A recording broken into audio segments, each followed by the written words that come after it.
Now, I know that you have children, and so now we're going to talk about the children issues. What questions do you have about how you deal with children in divorce? Well, first off, what about our children and the issue of child custody?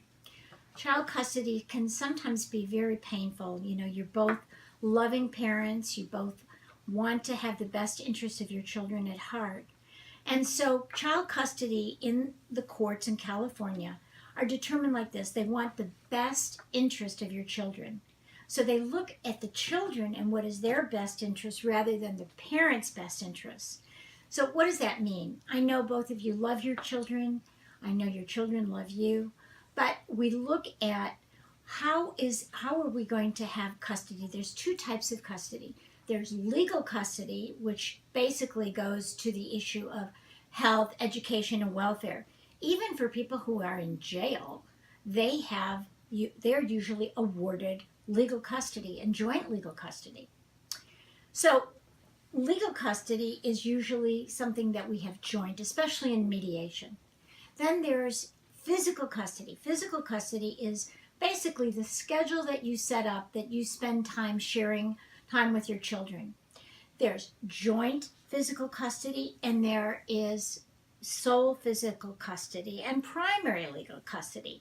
So sole legal custody means that one parent has the children the majority of time and the other parent has a visitation schedule.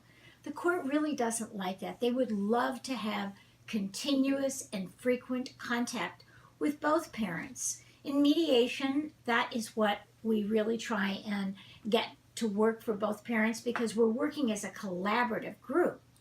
So with joint legal custody, you just set up a schedule. It may be 50% of the time with each of you. It may be 20-80, but you both have that joint legal custody and you're both involved with the process. So then primary legal custody is usually the custody that, let's say, one parent has the children and stays in the house, so they want that child to go to that school. They may have primary legal custody for purposes of education. But I think what we'll do is we'll come back and talk about child support and some other issues of what you go through with the children in a divorce again, so that hope you'll stay tuned and happy to answer more of your questions.